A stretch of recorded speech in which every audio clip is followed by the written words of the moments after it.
ऋषिकेश, कांग्रेस में क्या चल रहा है? आज यहाँ दिल्ली में भी मीटिंग होने वाली है भाई। अगर 40 यहाँ पर लेफ्ट, 60 यहाँ पर मुकेश सहनी जो डिमांड्स अब तक रखी जा रही हैं, तो भाई आंकड़ा तो 143 बचा, 145 पर पिछली बार आरजेडी लड़ी, तो कांग्रेस के लिए क्या बचा? क्या रणनीति बन रही है कांग्रेस की? पूजा, देखिए, लगभग महागठबंधन में सीटों का फॉर्मूला तय हो गया है और केंद्रीय चुनाव समिति की पहली बैठक कांग्रेस आज 2:30 बजे कांग्रेस मुख्यालय में करने जा रही है।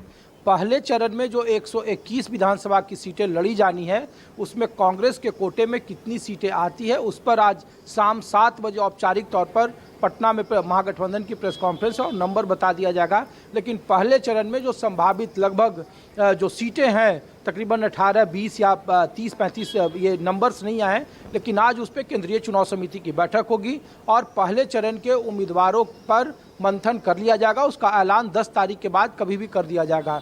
तो पहला जो महागठबंधन में जो सबसे बड़ा डेवलपमेंट है कि प्रदेश कांग्रेस कमेटी की वहाँ स्क्रीनिंग कमेटी की बैठक के बाद आज चुनाव समिति की अहम बैठक होनी है, जिसमें बड़े नेता मौजूद रहेंगे। राहुल गांधी विदेश से आ गए हैं और आज वो इस बैठक का हिस्सा होंगे। देर रात तक महागठबंधन में सीटों का फॉर्मूला तय करने के लिए बैठकें चलती रही। 2 बजे तक तेजस्वी यादव और कांग्रेस नेताओं के बीच में आखिरी दौर की बातचीत चलती रही है और अब जब चुनाव समिति की बैठक खत्म हो जाएगी तो यहाँ से नेता पटना जाएंगे और वहाँ फिर औपचारिक ऐलान, जो प्रेस कॉन्फ्रेंस होने वाली है शाम 7 बजे के बाद कभी भी आज पटना में होना है, उस पर यह औपचारिक तौर पर मुहर लग जाएगी। दूसरी जो जानकारी है पूजा, एनडीए को लेकर कि चिराग पासवान और बीजेपी के बीच में सीटों की संख्या को लेकर अभी भी टकराव जारी है।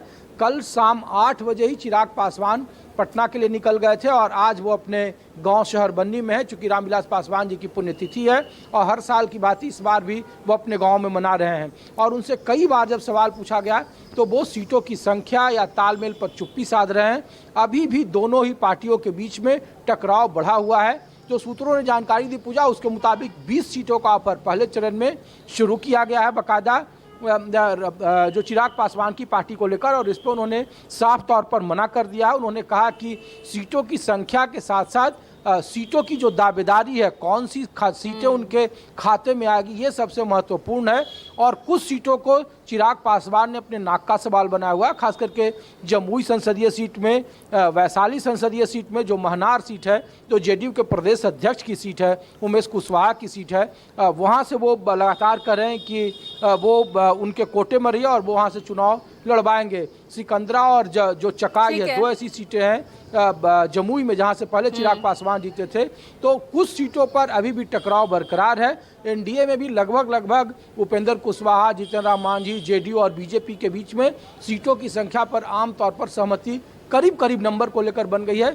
चिराग पासवान अभी भी अड़े हुए हैं और उसको लेकर टकराव जारी है। तो चिराग पासवान अड़े हुए हैं, टकराव जारी है, गांव पहुंच गए हैं पिताजी की पुण्यतिथि मनाने।